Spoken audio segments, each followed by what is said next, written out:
නමස්කාර වේවා බුදුරුවනට සමදා බුදු හිමි සරණ යමි. නමස්කාර වේවා ධම්රුවනට සමදා සදහම් සරණ යමි. නමස්කාර වේවා සංඝරුවනට සමදා මහා සංඝ සරණ යමි. නමස්කාර වේවා තුනුරුවනට සමදා තිසරණ සරණ යමි. සාදු සාදු. පින්වත්නි, මේ හවස් වරුවේ අපි ඉගෙන ගන්නේ ටිකක් ගැඹුරු දේශනාවක්. මේ දේශනාව තුල ඇතුළත් වෙලා තිබෙන්නේ අපේ මේ අසකන ආදී ඉන්ද්‍රියන් ගැන. සංයුත්ත නිකායේ සලායතන සංයුත්තේට අයිති මේ දේශනාව ဒုတိယ ද්වය සූත්‍රය. මේ දේශනාව බුදුරජාණන් වහන්සේ සවැත් නුවරදී වදාළේ බුදුරජාණන් වහන්සේ පහළ වෙලා උන්වහන්සේ සම්බුද්ධත්වයට පත් වෙලා උන්වහන්සේට වොමනා වුණේ මොන විදිහේ කරුණු මනුෂ්‍යයට කියන්නද? මේ සසරේ ඇති අනතුරු සහ මේකෙන් ඈතර වීමෙන් ලැබෙන යහපත. මේ සංසාරේට අපේ සියලු දෙනා බැඳිලා ඉන්නේ අවබෝධයකින් නොවේ, අනුඅබෝධයකින්. අපි ඉපදි මෙරි යන්නේ අවබෝධයක් වෙලා නෙවෙයි. එතකොට අපිට මේ යන ගමනේදී අපිට එක එක ආත්මවල උපදින්න සිද්ධ වෙනවා. දැන් මේ ආත්මේ අපි මනුස්ස ලෝකේ ඉපදිලා ඉන්නවා වගේ කලිනුත් කෝච්චරවත් අපි මේවයි ඉපදිලා හිටියා. මට මතකයි එක තැනක බුදුරජාණන් වහන්සේ වදාලා මහණෙනි මෙතෙක් සැරිසැරීමෙන් කළා තිබෙන්නේ මහා පොළොව කියන සොහොනට පස් දීපු එක කියලා. සොහොන වැඩපු එක කියලා. මහා පොළොව වඩපු එක කියලා. මෙතෙක් කල් මේ සසරේ ගමන් කිරීමෙන් අපි කරගෙන තියෙන්නේ. කතාව හැබෑව බව පේනවා. ඒ මොකෝ අපි මෙතෙක් කල් කරගත්තු දෙයක් නෑ. කෙලවරක් නැති සසර ගමනක් ගෙවාගෙන ඇවිල්ලා ඉන්නේ දැන්. කරගත්තු දෙයක් නෑ. එතකොට අපිට මේ අවබෝධ කරගන්න බැරි වීම නිසා තමයි මේ ගමන මේ විදිහට යන්න සිද්ධ වුනේ. ඉතින් බුදු කෙනෙක් පහළ වෙලා මේ ජීවිතේ යන රටාව වෙනස් කරනවා. ඒක තැනක උන්වහන්සේ රාද කියන ස්වාමීන් වහන්සේට දේශනා කරනවා. රාද මේ වැලි කෙලියට යන ළමයි, සෙල්ලම්පත්තු වෙන ළමයි පුංචි කාලේ වැලි වලින් කෝම්පිට්ටු හදනවා. සෙල්ලම් කඩවල් දානවා. සාරි යඳන් නෑදෑගන් යනවා. මේ ළමයිගේ මේ ඇල්ම බැල්ම තියෙන්නේ මේකේ ආසාව තියෙනකන් විතරයි. ඊට පස්සේ ළමයි හදපු කඩවල් ළමයිම කඩනවා. අර කෝම්පිට්ටු අතින් පයින් ගහලා විසිරෝනවා. රාද ඔය විදිහට මේ පංචීපාදානස්කන්ධය සුණු විසුණු කරන්න කියනවා. බලන්න අපිට මේ ලස්සන දේවල් වචනවල තියෙනවා උන්වහන්සේගේ හිතේ ඇතිවෙන හැඟීම. ඉතින් උන්වහන්සේ අවබෝධයකින්ම මේ ශ්‍රාවකයන්ගේ ස්වභාවය දන්නවා. උන්වහන්සේට මේ ဒုတိယ ද්වය සූත්‍රයේදී ඕන වුණා ලස්සනට මේක විග්‍රහ කරලා දෙන්න. උන්වහන්සේ වදාලා මහණෙනි විඥානය හටගන්නේ කරුණු දෙකක් නිසා කිව්වා. විඥානය හටගන්නේ කරුණු දෙකක් නිසා කිව්වා. ඊට පස්සේ උන්වහන්සේ අහනවා මහණෙනි මේ කවර කරුණු දෙකක් නිසාද විඥානේ හටගන්නේ? උන්වහන්සේම පිළිතුරු දෙනවා. මහණෙනි ඇසත් රූපත් නිසා විඥානේ හටගන්නවා. කනත් ශබ්දත් නිසා විඥානේ හටගන්නවා. නාසයත් ගන්ධ සුවඳත් නිසා විඥානේ හටගන්නවා. දිවත් රසයත් නිසා විඥානේ හටගන්නවා. කයත් පහසත් නිසා විඥානේ හටගන්නවා. මනසත් අරමුණුත් නිසා විඥානේ හටගන්නවා. ඔය විදිහට තමයි විඥානේ හටගන්න තිබෙන්නේ, වෙන කරුණක් නැහැ. එතකොට මේ හටගන්න විඥාණයට උන්වහන්සේ හටගන්න කාරණේ නම දානවා නේ. අසත් රූපත් නිසා හටගන්න විඥාණයට මොකද්ද වදාළේ? ඔව් චක්කු විඥානෙ, ඇසී විඥානෙ. කන ශබ්දයක් නිසා හටගන්න විඥාණයට උන්වහන්සේ වදාළේ සෝත විඥානෙ. එහෙම නැත්නම් කනේ විඥානය. නාසයත් ගඳ සුවඳත් නිසා හටගන්න විඥාණයට උන්වහන්සේ කොමක්ද වදාළේ? ගාහන විඥානය. දිවත් රසයත් නිසා හටගන්න විඥානය ජීවහා විඥානය. ඒ කියන්නේ දිවේ විඥානය. කයත් පහසත් නිසා හටගන්න විඥාණයට උන්වහන්සේ මොකද්ද වදාළේ? කාය විඥානය. මනසත් අරමුණුත් නිසා හටගන්න විඥාණයට උන්වහන්සේ මොකද්ද වදාළේ? මනෝ විඥානය. මොකද්ද මේ විඥානය කියන්නේ? විශේෂයෙන් දැන ගැනීම. ඇහැට රූපය වැටෙනකොට ඒ රූපය පිළිබඳ දැන ගැනීම ඇහැ තුලින් ඇති වෙන්නේ. එතකොට විඥානය පහළ වෙන්නේ කොහෙද එහෙමනම්? ඇසේ පහළ වෙන්නේ. දැන් ශබ්දේ කනට වදිනවා. දැන් කන් දෙක අපි තද කරලා ඇඟිල්ලෙන් වහගත්තොත් ඇහෙන්නේ. එහෙනම් කනේ තමයි ශබ්දේ වදින්නේ. එහෙනම් කනේ තමයි විඥානේ හටගන්නේ. එතකොට දිවට රස දැනෙනවා. ඒක රස දැනෙන්නේ කොහෙටද? දිවට. එහෙනම් විඥානේ හටගන්නේ කොහෙද? දිවේ. දිවේ විඥානේ හටගන්නේ. එතකොට ශරීරයට පහස දැනෙනවා. පහස දැනෙන්නේ කොහෙටද? ශරීරයට. එහෙමනම් ශරීරයේ තමයි විඥානේ හටගන්නේ. මනසට සිතිවිලි හිතෙනවා. එතකොට කොහෙටද සිතිවිලි සිතෙන්නේ? මනසට හිතෙන සිතිවිලි දැනීම හටගත්තේ නැත්නම් මනසට සිතිවිලි ඇති වුණ බව දන්නේ නැහැ. එහෙනම් මනසට සිතිවිලි ඇතිවීම මනෝ විඥාණයෙන් තමයි දැනගන්නේ. එහෙනම් ඒක මනසේ ඇති වෙන්නේ. එතකොට බුදුරජාණන් වහන්සේ දේශනා කරන කරුණෝස්සේ අපිට පේනවා මේ විඥානය කියන එක මේ හුදකලාව නැත්නම් ඒව නැත්නම් හේතු ප්‍රත්‍ය රහිතව හටගන්න එකක් නෙවෙයි. ඉතින් උන්වහන්සේ වදාළ මේකේ උන්වහන්සේ එකක් ගන්න මේ ආයතන ගැන ලස්සන්ට මේකේ තෝරලා දෙනවා. මහණෙනි ඇසත් රූපයක් නිසා ඇසී විඥානේ හටගන්නවා. ඊට පස්සේ උන්වහන්සේ ඇස තෝරනවා. චක්කුං අනිච්චං. ඇස අනිත්‍යයි. දැන් උන්වහන්සේ පෙන්නවා ඔන්න ඇසත් රූපත් නිසා විඥානේ හටගන්නවා. දැන් උන්වහන්සේ විඥානය ගැන මේ විස්තර කරන්නේ. මොකක් ගැනද? විඥානේ හටගන්න හේතු වෙච්ච දේ ගැන.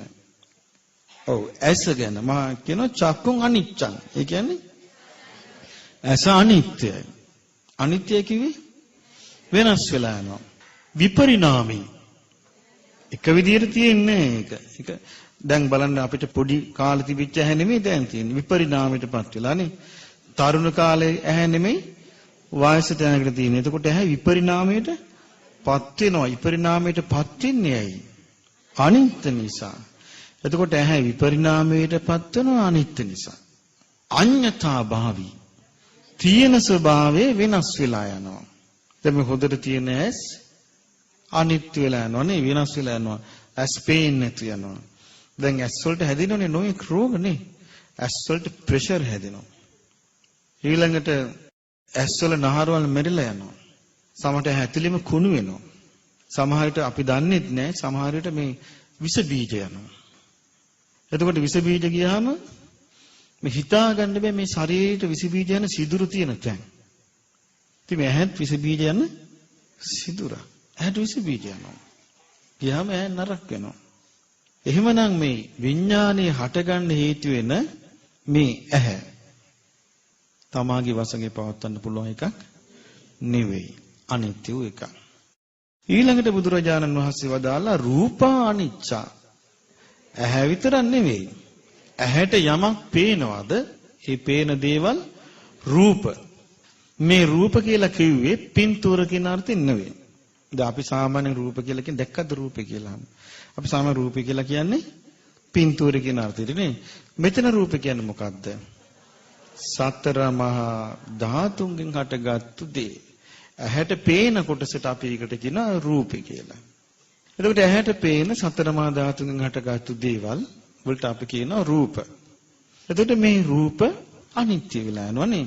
වෙනස් වෙලා යනවා. කොයි ක්‍රමයකට අපි මේ රූපයක් ගොඩනගන්න හැදුවත් ඒක වෙනස් වෙලා යනවා. අනිත්‍ය වෙලා. රූපං අනිච්චං.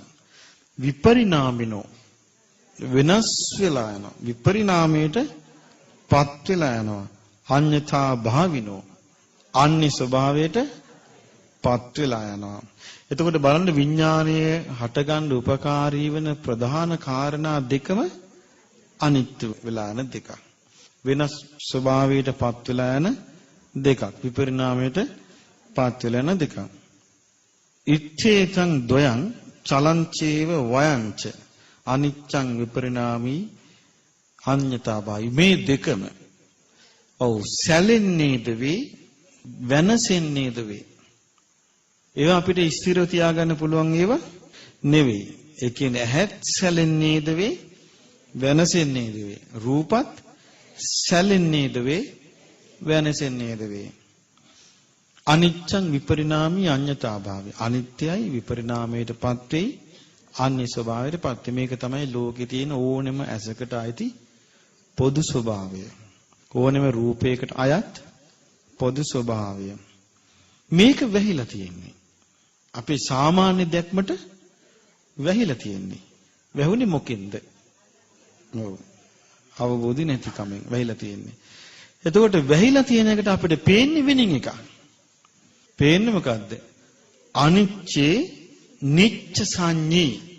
අනිත්‍ය දේ ස්වභාවය අපි හඳුනගන්නේ විනාශ වෙන්නේ නැහැ කියලා. වෙනස් වෙන දේ අපි හඳුනගන්නේ වෙනස් වෙන්නේ නැහැ කියලා. දුක්ඛේ සුඛ සංඤී. දුකටයි දේ අපි හඳුනගන්නේ සැපයි කියලා. අසුභේ සුභ සංඤී. අසුභ දේ අපිට පේන්නේ සුභයි කියලා. අනත්තේ ආත්ම සංඤී.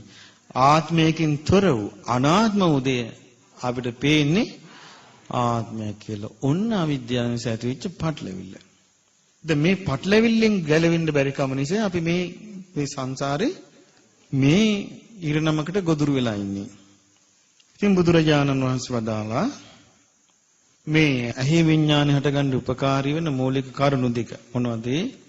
ඇසත් රූපත් වෙනස් වෙලා යනවා. ඊළඟට දේශනා කරනවා හරි ලස්සනයි. ඊළඟට කියනවා මේ දෙකම ඒ කිව්වේ ඇහත් රූපයත් දෙකම අනිත්‍යයි. වෙනස් වෙලා යනවා. අන්‍ය ස්වභාවයටපත් වෙනවා. ඒ නිසා මේ දෙක නිසා හටගන්න විඥානය අනිත්‍ය වූ දෙයක් අරමුණු කරගෙන නම් විඥානය හටගන්න. අපි කියන ඇසේ විඥානය හටගන්නවා කියලා. එතකොට ඇස කියන්නේ නිත්‍ය දෙයක් නෙමෙයි. අනිත්‍ය වූ ඇසක නම් විඥානය හටගන්නේ. එහෙමනම් අනිවාර්යෙන්ම මේ විඥානේ විනාශ වීමට ගොදුරු වෙනවා. අනිත්‍ය භාවයටපත් වෙනවා.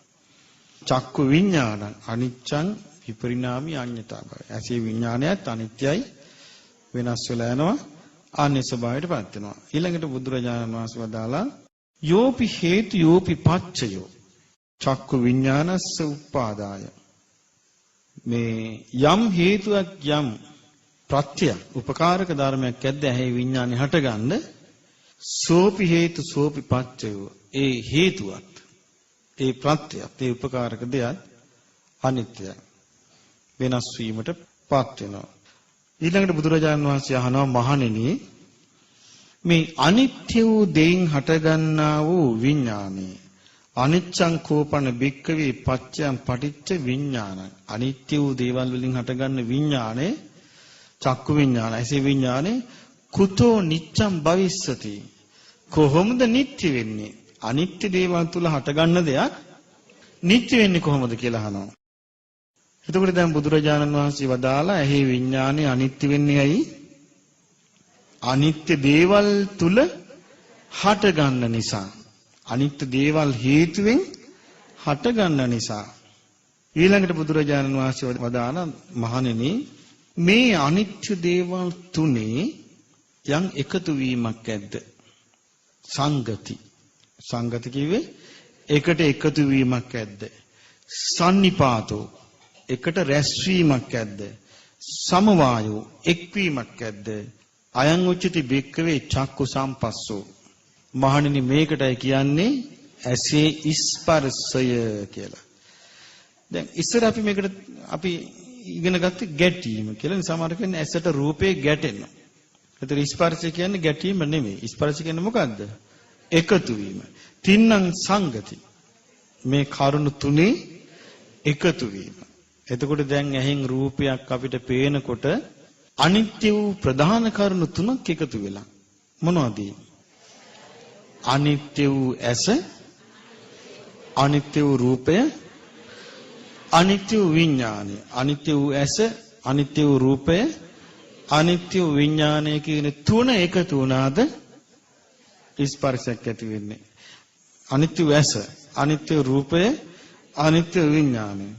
මේ තුන එකතු වුණාම මේකට මොකද්ද කියන්නේ? ඇසේ ස්පර්ශي. බුදුරජාණන් වහන්සේ වදාලා ඇසේ ස්පර්ශයත් අනිත්‍යයි.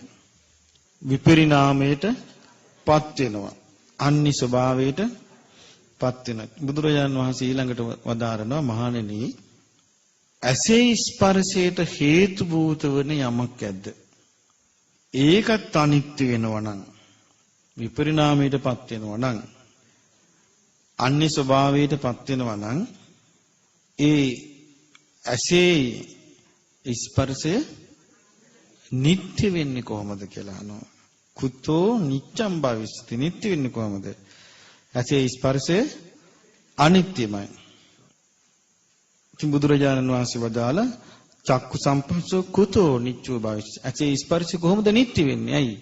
දැන් ඉස්සෙල්ලා උන්වහන්සේ කිව්වා ඇසේ විඥානය කොහොමද නිට්ටය වෙන්නේ? ඇයි? හේතුව ඒ විඥානය හටගන්න හේතු වෙච්ච ඇහත් රූපත් අනිත්‍යයි. ඊළඟට උන්වහන්සේ වදාලා ඇහත් රූපත් අනිත්‍ය නිසා ඒ විඥානය කොහොමද නිට්ටය වෙන්නේ? ඊට පස්සේ උන්වහන්සේ වදාලා ওই තුන මොනවද? ඇසත් රූපයත් විඥානත්. මේ තුනේ එකතු වීම තමයි ස්පර්ශය. ඉතින් උන්වහන්සේ වදාලා මේ ස්පර්ශයට හේතු වෙච්ච කරුණු අනිත්‍ය නම් කොහොමද ස්පර්ශය නිට්ටය වෙන්නේ? ඇසේ ස්පර්ශත් අනිත්‍යයි. ඊළඟට උන්වහන්සේ දේශනා කරනවා පුට්ඨෝ භික්ඛවේ වේදේති. මේක හොඳට ඉවසීමෙන් අහගන්න, ඉවසීමෙන් තේරුම් ගන්න. කලබලයට තේරුම් ගන්න බෑ මේක. ඇත්ත ගැන කරපු දැන් මේ විස්තරය. මොකද්ද මේ බුදුරජාණන් වහන්සේ ඉස්සලම වදාළ මහණෙනි විඥානය හටගන්නේ කොහොමද? විඥානය හටගන්නේ කරුණු දෙකකින්. ඊට පස්සේ උන්වහන්සේ කරුණු විස්තර කළා. කොහොමද? ඇසත් අනිත්‍යයි, රූපත් අනිත්‍යයි, වෙනස් වෙනවා. ඊළඟට උන්වහන්සේ වදාළ මේ අනිත්‍ය වූ මේ දෙක සැලෙනවා, වෙනසෙනවා, විපරිණාමයටපත් වෙනවා. මේ සැලෙන වෙනසෙන දෙකක් උපකාරයෙන් තමයි ඇස තුල විඥානය හටගන්නේ. එතකොට මේ විඥානය නිට්ටය වෙන්නේ කොහොමද කියලා අහුවා. ඊට පස්සේ මොකද උනේ? ඊට පස්සේ කිව්වා මේ ඇහැ රූපය විඥානයයි මේ තුන එකතු වෙනවා. ඒකට එකතු වෙනවා. ඒකට රැස් වෙනවා. එතකොට ඒකට මොකද්ද කියන්නේ? ඇසේ ස්පර්ශය. ඉතින් උන්වහන්සේ වදාළ ඇහි ස්පර්ශය හටගන්න උපකාරී වෙච්ච යමක් ඇද්ද? ඒ ඔක්කොම අනිත්‍ය වෙන දේවල් නම් ඇසේ ස්පර්ශය ඔව් නිට්ටය වෙන්නේ කොහොමද? ඒක ස්ථිර වශයෙන්ම වෙනස් වෙලා යනවා, අනිත්‍යමයි. ඊළඟට උන්වහන්සේ මෙතන හරි වැදගත් කරුණක් වදාළා. පුට්ඨෝ භික්ඛවේ වේදේති. මහණෙනි ස්පර්ශය ලැබූ දේ තමයි විඳින්නේ. පහස ලැබූ දේ විඳි. දැන් පහස කියලා මෙතන කිව්වේ ස්පර්ශ මං. ඔව්. ස්පර්ශයේ ලැබූ දේ විඳි. ස්පර්ශයේ ලැබූ දේ විඳි. පුට්ඨෝ වේදේති. පුට්ඨෝ සංජානාති. ස්පර්ශයේ ලැබූ දේ හඳුනයි. ස්පර්ශයේ ලැබූ දේ තමයි විඳින්නේ. ස්පර්ශය ලැබූ දේ තමයි හඳුනගන්නේ. පුට්ඨෝ චේතේති. ස්පර්ශය ලැබූ දේ ගැනයි හිතන්නේ. චේතනා පහල කරන්නේ. දැන් බලන්න හරි වැදගත් විදියට මේ වචනේ පාවිච්චිලා තියෙනවානේ. අපිට පැහැදිලි වෙන විදියට. ස්පර්ශය ලැබූ දේ විඳි. ස්පර්ශය ලැබූ දේ හඳුනයි. ස්පර්ශය ලැබූ දේ චේතනා පහල කරයි. ඉච්ඡේතේපි ධම්මා මහණෙනි මේ දේවලුත් චලාචීව වයාච නැසී යති වෙනසී යති අනිත්‍යයි වෙනස් වෙනවා විපරිණාමයටපත් වෙනවා. දැන් බලන්න දැන් අපි දැන් ගමු ඕක නැවත. මේ එකක් හරියට පැහැදිලි කරගත්තොත් ඊට පස්සේ අපිට ඊටු 6ම පැහැදිලි කරගන්න තියෙන්නේ මේ රටාවට තමයි. එතකොට දැන් ඔන්න ආයමත් කල්පනා කරමු ඔන්න විඥානය ගැන බුදුරජාණන් වහන්සේ වදාලා. මොකද්ද වදාලේ? ඔව් මහණෙනි විඥානය හටගන්නේ කරුණු දෙකක් නිසා. මොනවද ඒ කරුණු? උන්වහන්සේ වදාලා ඊට පස්සේ මහණෙනි ඇසත් නිසා රූපයත් නිසා විඥානය හටගන්නවා. ඊට පස්සේ උන්වහන්සේ විස්තර කළා. කොහොමද? මහණෙනි ඇස අනිත්‍යයි. විපරිණාමයටපත් වෙනවා. අන්‍ය ස්වභාවයටපත් වෙනවා. ඊට පස්සේ මොකද්ද වදාලේ? රූප අනිත්‍යයි. ඔව් විපරිණාමයටපත් වෙනවා. අන්‍ය ස්වභාවයටපත් වෙනවා. ඊළඟට උන්වහන්සේ වදාළ මොකද්ද? මහන්නි මේ දෙකම සැලෙන්නේද වේ වෙනසෙන්නේද වේ අනිත්‍යයි විපරිණාමයි අන්‍ය ස්වභාවයටපත් වෙනවා. ඊට පස්සේ උන්වහන්සේ වදාළ මහණෙනි මේ විඥානයේ හටගන්න හේතු භූත වූ යමක් ඇද්ද? ඒ සියල්ලමත් අනිත්‍යයි. අනිත්‍ය දේවල් වලින් හටගන්න විඥානේ නිට්ටය වෙන්නේ කොහොමද? ඊට පස්සේ උන්වහන්සේ මොකද්ද වදාළේ? ඔව් දැන් ඒ ටික ඔබට තේරුණානේ. ඊට පස්සේ උන්වහන්සේ වදාලා මේ තුන මොනවද? ඇසයි රූපයයි විඥානයයි මේ තුන එකට එකතු වීම. ඔව් ඒකට කියන්නේ මොකද්ද? ඇසේ ස්පර්ශය. එතකොට ඇසේ ස්පර්ශය බුදුරජාණන් වහන්සේ වදාළේ මේකත් අනිත්‍යයි කිව්වා. මොකද හේතුව? යම් හේතුවක් යම් උපකාරක දෙයක් ඇද්ද ඇහි ස්පර්ශය පිණිස ඒ සියල්ලම අනිත්‍ය වෙලා යනවා. ඊට පස්සේ උන්වහන්සේ වදාළේ මේ වෙනස් වෙන දේවල් වලින් හටගන්න ඇහි ස්පර්ශය නිට්ටය වෙන්නේ කොහොමද? දැන් ඔබ ඔන්න ওই ටික ඉස්සෙල්ලා මතක තියාගන්න. මොකද්ද දැන් ඇසේ ස්පර්ශ වෙනකන් අපි ඉගෙන ගත්තනේ.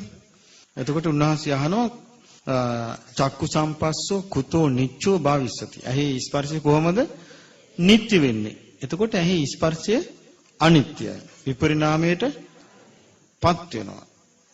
අන්‍ය ස්වභාවයටපත් වෙනවා. ඊළඟට උන්වහන්සේ කරුණු තුනක් වදාලා. මොනවද? පහස ලැබූ දෙය විඳි. දැන් එතකොට බලමු පහස ලැබූ දෙය. දැන් අපි ගමු ඔන්න ඇහෙන් රූපයක් දැක්කා. ඇහෙන් රූපයක් දැක්කා කියනකොට කරුණු කීයක් තියෙනවද? තුනක් තියෙනවා. මොනවද? අනිත්‍ය වූ ඇහක් තියෙනවා. අනිත්‍ය රූපයක් තියෙනවා.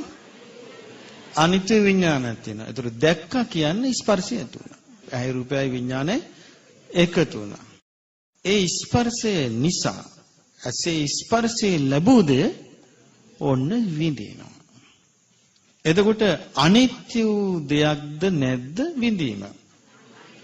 ඔව් අනිත්‍ය වූ ස්පර්ශයක් ලැබුව විට විඳින්නේ. එහෙනම් විඳීම කියන එක ස්පර්ශයට ආйти එකක්. එතකොට ස්පර්ශය අනිත්‍ය නම් අනිවාර්යයෙන් මේ විඳීම අනිත්‍ය වූ දෙයක්. ඊළඟට උන්වහන්සේ වදාලා පුට්ඨෝ සංජානාති. පහස ලද දෙය හඳුනයි. එතකොට පහස ලද දේ තමයි විඳින්නේ අපි. පහස ලද දේ තමයි හඳුනා ගන්න. එතකොට හඳුනා ගැනීම කියන එක තියෙන්නේ අර අනිත්‍ය වූ කරුණු තුනත් එක්කයි. අනිත්‍ය වූ සැලිසැලි වෙනසී යන කරුණු තුනත් එක්කයි හඳුනාගන්නේ අපි. ඊළඟට චේතනා පහල කිරීම. පුට්ඨෝ චේතේති. ඔව් අර අනිත්‍ය වූ කරුණු තුන සැලිසැලි තියෙන කරුණු තුන මත තමයි චේතනා පහල කරන්නේ. එහෙමනම් විඳීමත් අනිත්‍යයි. හඳුනා ගැනීමත් අනිත්‍යයි. චේතනාවත් අනිත්‍යයි.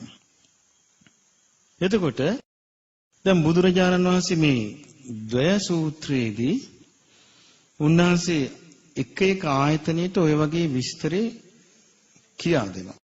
එතකොට මේ කොටස අපිට හරියට වුණොත් ඒ කියන්නේ මේ වගේ ස්වභාවයක් තමයි මේ ඇහෙන් රූපයක් දකිද්දි සිද්ධ වෙන්නේ. යමක් ඇහෙන් බලලා විඳිද්දි මේ වගේ ස්වභාවයක් සිද්ධ වෙන්නේ. අපි හඳුනා ගනිද්දි මේ වගේ ස්වභාවයකින් මේක වෙන්නේ.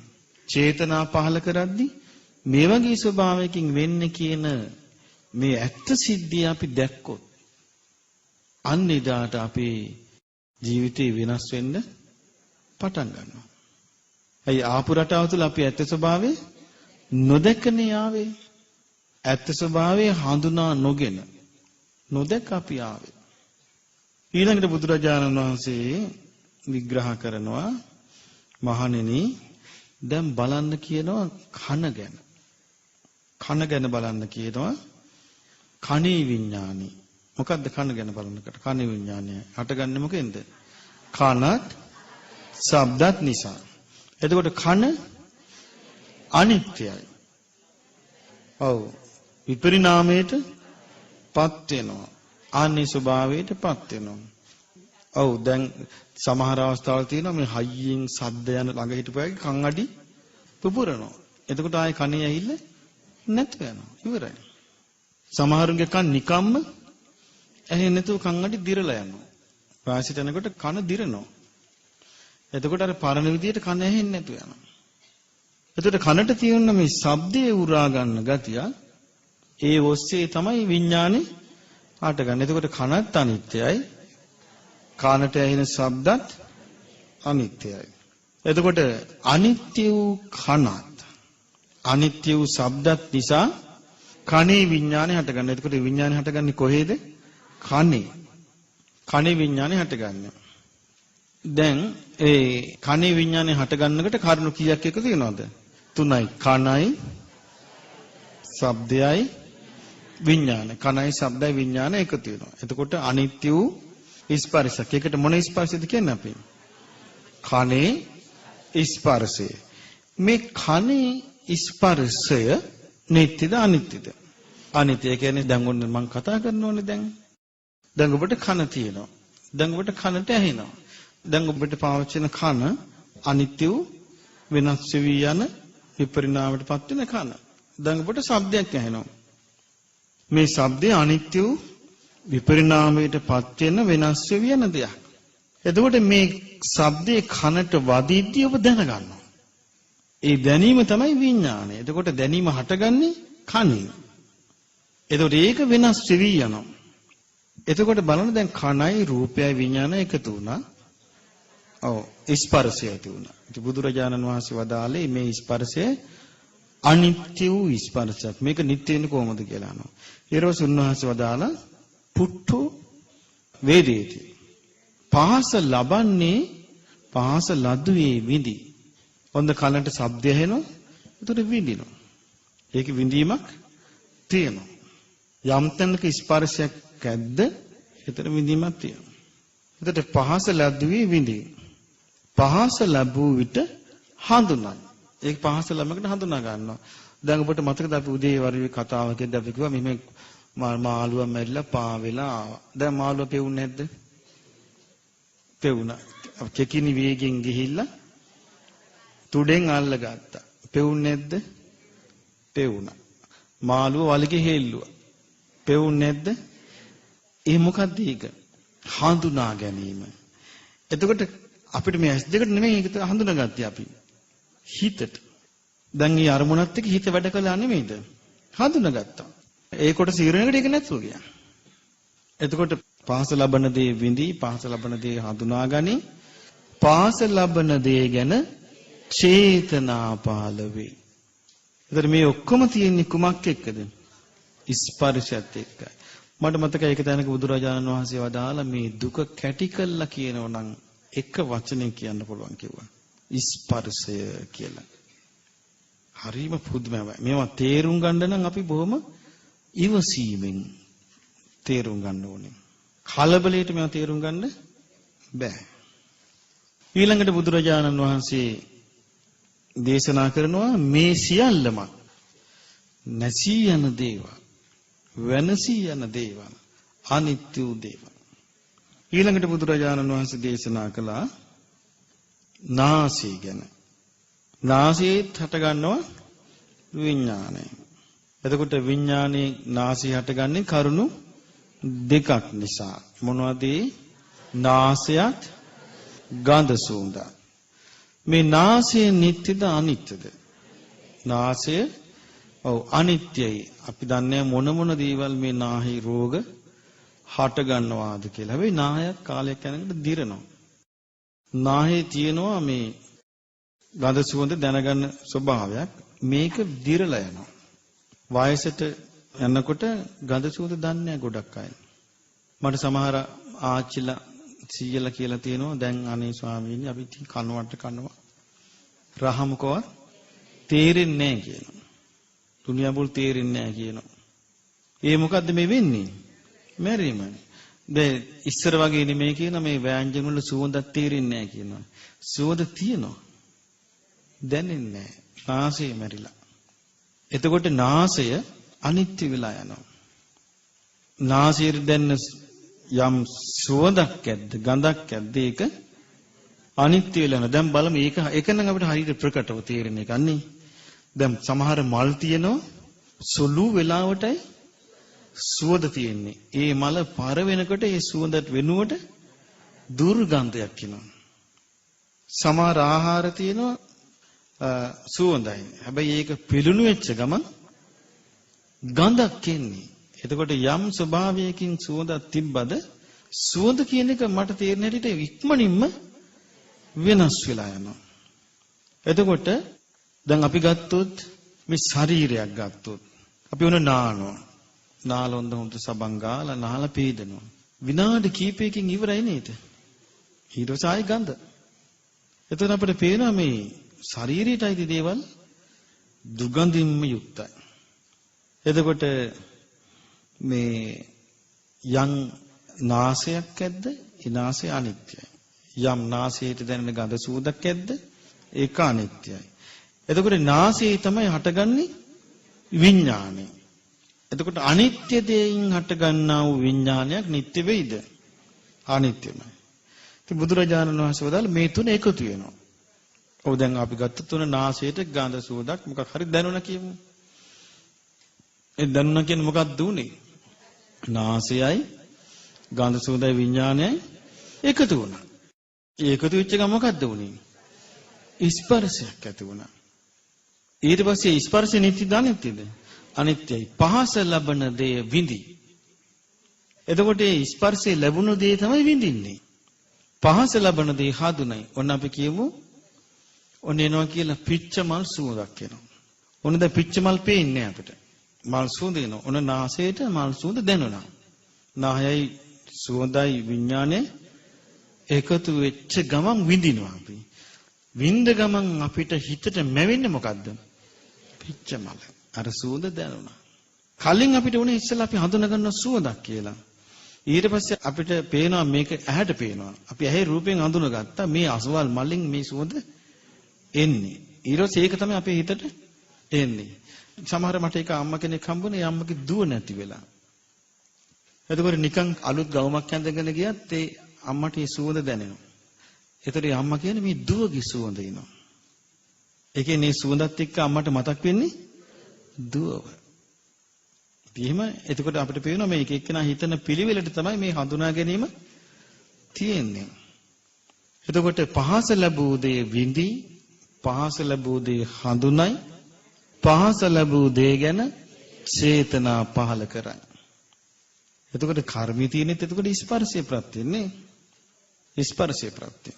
ඊට පස්සේ බුදුරජාණන් වහන්සේ වදාලා මේ සියලු දේමත් නැති වෙලා යනවා, වෙනසිලා සැලී වෙනසී යනවා, අනිත්‍ය බවට පත් වී යනවා. ඊළඟට බුදුරජාණන් වහන්සේ වදාලා මහණෙනි දිවත් රසයත් නිසා දිවේ විඥානේ හටගනී. දිවත් රසයත් නිසා දිවේ විඥානේ හටගනී. එතකොට දිවේ විඥානේ හටගන්න නම් දිවයි ඒක නම් හරියට හොඳට පැහැදිලි බලන්න මේ විතහපනායට රස තේරෙනවා අඩුයිනේ. ඇයි මේ දිව ගොරෝසු වෙලා. එතකොට බලන්න මේ දිවත් රසයක් නිසායි දිව විඥාන හටගන්න. මොනතරම් රස දෙයක් දිවට දැනුණත් ඒ දිවට ඒ රසේ තේරෙන ස්වභාවයට දිව තියෙන්න ඕනේ. එතකොට මේ දිවේ යම් රස දන්නා ස්වභාවයකින් යුක්ත දිව පවතීද මේක නිත්‍යද අනිත්‍යද? අනිත්‍ය වූ දෙයක්. නැසී යන දෙයක්. වෙනසී යන දෙයක්. සමහර අයගේ ජීවත් වෙලා ඉඳිද්දිම දිව මැරෙනවා. දැන් අපි දිව වැඩ කරනවනේ එහාට මෙහාට අපිට හරවන්න පුළුවන් නේ. මේක බැරි වෙන අවස්ථාවක් එනවා. දිව හොල්ල ගන්න බැරි වෙන අවස්ථාව. දැන් අපිට මේ දිව දික් කරන්නේ අපි දිව එහාට මෙහාට හරවන්නේ උඩ තල්ලට දිව තද කරන්නේ මේ ඔක්කොම කරන්නේ මොකෙන්ද අපි? දිවට පණ තියෙන නිසා. දිව මැරිච්ච ගමන් යටට ගිලිනවා. දිව බහිනවා යටට. ඔය ඊට පස්සේ ඒ පණ නැහැ දිවට. සමහරක දිවෙම ඇද්දොත් ඊට පස්සේ එළියට වැක්කිලා තියෙනවා. දිව වැඩ කරන්නේ නැහැ. එහෙම දිවක් මේ අපි පාවිච්චි කරන්නේ. එතකොට එහෙම වුණාට දැන් දිව පාවිච්චි වෙන්නේ නැත්නම් දැන් අපි වතුර එකක් බිව්වත් මේ දිව හරහා බොන්නේ. කෑම කෑවත් දිව හරහා කන්නේ. කතා කළත් දිව හරහා කතා කරන්නේ. දිව පණ නැති වෙච්ච ගමන් වතුර බොන්නත් බෑ, කන්නත් බෑ, කතා කරන්නත් බෑ. එතකොට බලන්න මේ දිව කොච්චර අනිත්‍යද නේ? අනිත්‍ය වූ දිවක්. එතකොට දිවට තමයි දැනෙන්නේ රස. අනිත්‍ය වූ රසයක්. එතකොට මේ අනිත්‍ය වූ රසයයි අනිත්‍ය වූ දිවයි අනිත්‍ය වූ රසය නිසා දිවේ විඥානය හට ගන්නවා. දිවේ විඥානය හට ගන්නකොට තමයි අපිට ඕන කරවලක පේන්නේ නැති තැනක අපි කෑවොත් යම් කෑමක් අපිට හොයාගන්න බැරිද ඒක? මේ අසවල් දී කන්නේ කියලා. ඔව් දැන ගන්නවා අපි නේ. එතකොට මේ අනිත්‍ය වූ දිවයි අනිත්‍ය වූ රසයි නිසා අනිත්‍ය වූ විඥානේ හට ගන්නවා. දැන් මේ දිවේ එතකොට ස්පර්ශය හටගන්නේ කොහෙද එතකොට? දිවේ. දිවයි රසයයි විඥානේ එකතු වෙනවා. අනිත්‍ය වූ දේවල් තුනක් එකතු වුණා. ඒක තුනම අනිත්‍ය වූ ස්පර්ශය. මේ අනිත්‍ය වූ ස්පර්ශය බුදුරජාණන් වහන්සේ වදාළේ ඒකට හේතු වෙච්ච කරුණු අනිත්‍ය නිසා නිට්ටය වෙන්නේ කොහොමද කියලා. ඒක නිට්ටය වෙන්නේ නැහැ. ඉතින් බුදුරජාණන් වහන්සේ දේශනා කරනවා මේ ස්පර්ශයේ ලැබුවේම විඳි. එහෙනම් විඳින්න නම් පණ තියෙන දිවක් තියෙන්න ඕනේ. ඒ දිවට රසයක් දැනෙන්න ඕනේ. එතන විඥානයක් හට ගන්න ඕනේ. එතකොට ස්පර්ශය. ස්පර්ශය වුණාම තමයි විඳින්නේ අපි. ඊළඟට ස්පර්ශය වුණාම තමයි හඳුනාගන්නේ. ස්පර්ශය වුණාම තමයි චේතනා පාල කරන්නේ. ඒ හැමදේම බුදුරජාණන් වහන්සේ වදාළ මේ හැම එකක්ම සැලීයයි වෙනසියයි අනිත්‍යයි වෙනස් වෙන ස්වභාවයට පත් වෙන. ඒ නිසා මේක නිට්ටය වෙන්නේ කොහොමද කියලා අහනවා. එකක්වත් නිට්ටය වෙන්නේ අනිත්‍ය වූ වෙනස් වෙන ස්වභාවයට පත් වෙලා යන දේවල්. දැන් බලන්න අපි තුල මෙහෙම වෙනවා. දැන් අපිට පේනවනේ අපි දිව මැරිච්ච දැකලා නැද්ද? දැකලා තියෙනවා. දැන් හොඳට හිටපුවා දිව මැරිච්ච එක මම කතා කරන්න බෑ. කන්න බෑ. බොන්න බෑ. මොකක් කරගන්න බෑ. ඒ සමහරයට ඒ දිව සම්පූර්ණයෙන්ම අප්‍රාණික වෙනවා. ඊට පස්සේ මොකද කරන්නේ? බටනි දාන්නේ. බට දාලා දියර වර්ගනේ දෙන්නේ ඊට පස්සේ නේ. එයාව ජීවත් කරන්නේ. ඒක ගොඩක් කල් ජීවත් කරන්න බෑ. ඊට පස්සේ බුදුරජාණන් වහන්සේ වදාලා මහණෙනි කයත් පහසක් නිසා කය විඥානේ හටගන්නේ. දැන් එතකොට බලන්න ඇහෙත් විඥානේ හට ගන්නවා. කනෙත් විඥානේ හට ගන්නවා. නාසෙත් විඥානේ හට ගන්නවා. දිවෙත් විඥානේ හට ගන්නවා. කයෙත් විඥානේ හට ගන්නවා. ඊට පස්සේ උන්වහන්සේ වදාළ මේ කය ගැන මේ කය අනිත්‍යයි. විපරිණාම වෙනස් ස්වභාවයට පත් වේ. අඤ්ඤතාභාවි අන්‍ය ස්වභාවයට පත් වේ. මේක අපිට දැන් මේ කය වාරුණිති අවස්ථාවල අතපය බිඳෙනවා, කැඩෙනවා, ඔත්පල වෙනවා. මෙහෙම කොච්චර වුණත් අපිට තියෙන හැඟීමක් මේ කය පවත්වන්න ඕනේ, වෙනස් වෙන්නේ නැහැ කියලා. ඒතර අපිට පේනවා මේකට මේ කෙලවරක් නැතිව අපි මේ අනිත්‍ය ස්වභාවයට පත් වෙනවා. නමුත් මේක සවිස්තරව අපිට තේරු නොගිය නිසා අපිට ඒක වැටහෙන්නේ නැහැ. කොච්චරවත් මේ ලෝකේ අනිත්‍ය වෙලා යනවනේ මිනිස්සුන්ගේ ශරීරනේ. දැන් මේ අනිත්‍ය වෙලා යද්දිත් සාමාන්‍ය මනුස්සයාට ඉන්නේ අනිත්‍ය වෙන දිහා හිත යොමු කරන්නේ. හිතේ තියෙනවනේ වෙනම ලෝකයක්. ඒක තමයි එල්ලින්නේ. දැන් ඒකයි බුදුරජාණන් වහන්සේ අපිට පෙන්වා දෙන්නේ කායානුපස්සනාව වඩන්න කියනවා. වේදනානුපස්සනාව වඩන්න කියනවා.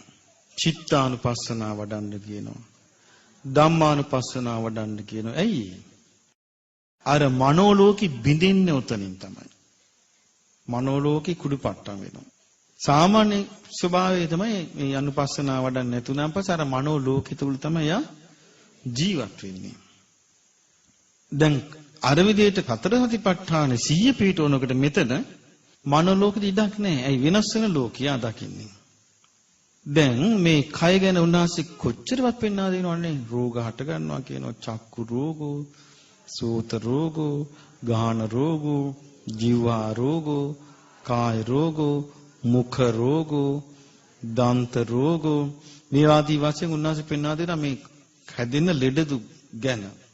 ඒක දැනක උන්වහන්සේ දේශනා කරනවා කයට කිව්වට කමන්නේ කිව්වා. මොකද්ද? ලෙඩ පැටව ගහන කූඩුව කියලා.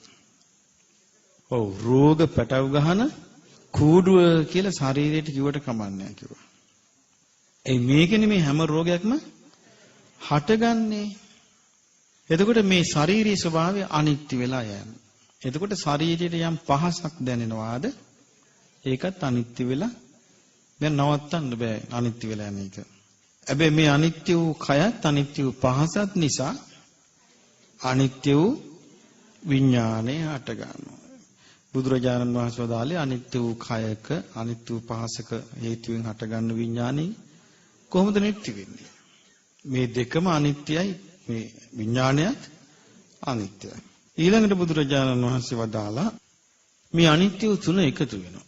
කයත් පහසත් විඥානයත්. ඒකට කියන්නේ කයේ ස්පර්ශය.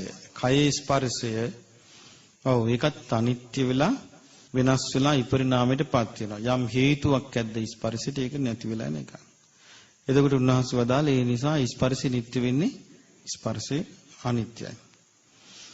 ඉතින් උන්වහන්සේ දේශනා කරනවා මේ පහස ලැබූ දේ විඳි.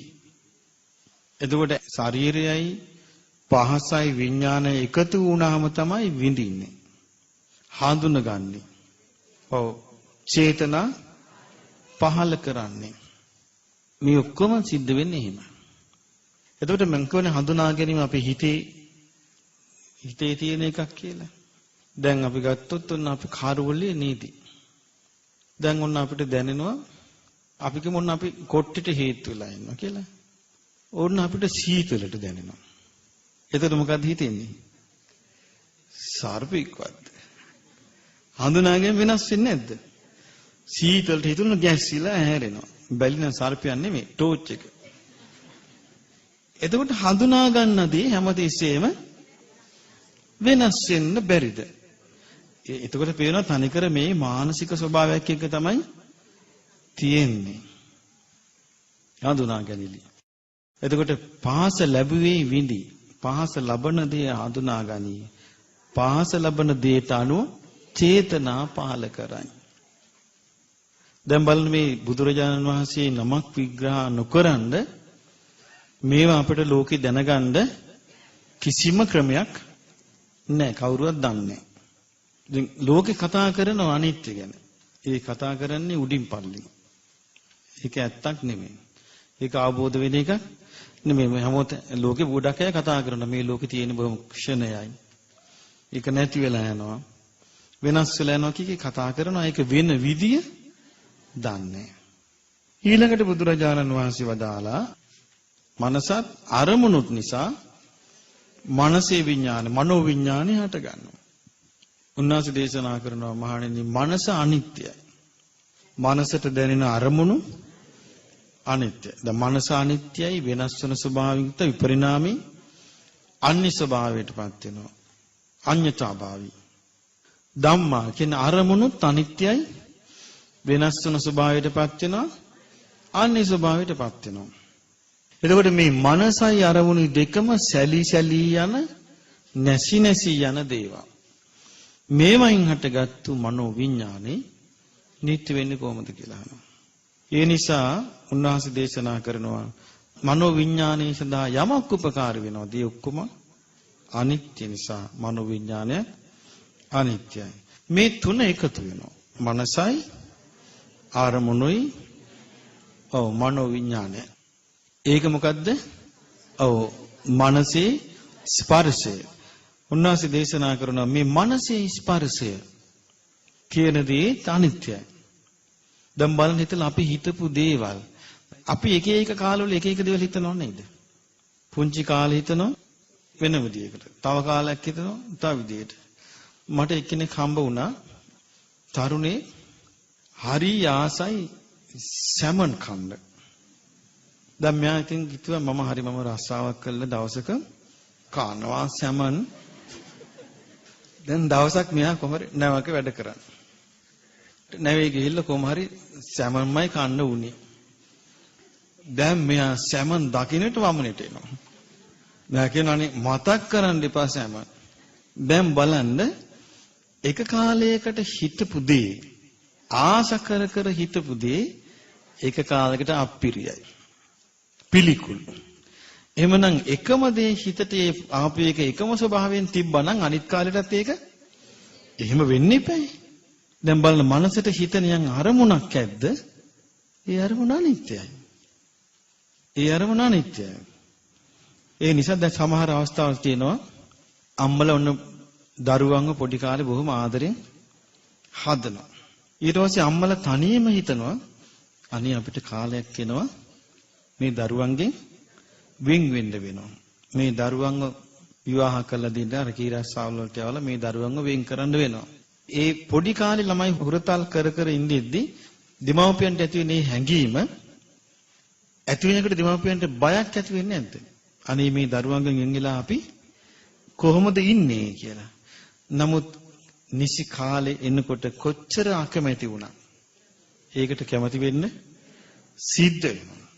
ඊට පස්සේ ඒ ඇල්ම අතාරින්න සිද්ධ වෙනවා. එතකොට අපිට බලන්න අර එක කාලයක් හිතන විදිහට නෙමෙයි ඊළඟ කාලෙට සිතන්න වෙන්නේ. ඒ නිසා දැන් සමහර අවස්ථාවල් තියෙනවා දරුවෝ හරි ආදරෙන් හදනවා. අන්තිමට ඒ දෙමව්පියන්ට ඒ දරුවෝ එපා වෙනවා. ඊට පස්සේ මේ දරුවා නැතුව ඉන්න බැරි. දරුවා බලන්න නැතුව ඉන්න බැරි දෙමව්පියෝ පස්සේ කියනවා නේ මතක් කරන්න එපා. එහෙම වෙන්නේ නැද්ද? එතකොට බලන්න මේ අරමුණු කියන ඒවා වෙනස් වෙලා යන හැටි. එතකොට මේ ස්පර්ශය මනසයි අරමුණු විඥානයයි එකතු වීමෙන් තමයි ස්පර්ශය හටගන්නේ. එතකොට ස්පර්ශය අනිත්‍යයි. පුට්ඨෝ වේදේති. පුට්ඨෝ වේදේති. ඒ කියන්නේ පහස ලැබූ දෙය විඳි. පුට්ඨෝ සංජානාති. පහස ලැබූ දෙය හඳුනා ගනි. පුට්ඨෝ චේතේති. පහස ලැබූ දෙය ගැන චේතනා පහල කරයි. එහෙනම් පහස කියන එක පහස ලබනවා කියන එක මේ ආයතන හයටම සිද්ධ වෙනවා. දැන් මේකදී ඔබට දැනගන්න විශේෂ කරුණක් තියෙනවා. දැන් මං කියවනේ දැන් කරුණු දෙකක් නිසා විඥානය හටගන්නේ. ඇහත් රූපත් නිසා ඇහි විඥානය හටගන්නවා. එතකොට විඥානය හටගන්නේ කොහේද? ඇසේ. කන ශබ්දත් නිසා කනේ විඥානය හටගන්නවා. විඥානය හටගන්නේ කොහේද? කනේ. නාසයත් ගඳ සුවඳත් නිසා නාසයේ විඥානය හටගන්නවා. විඥානය හටගන්නේ කොහේද? නාසයේ.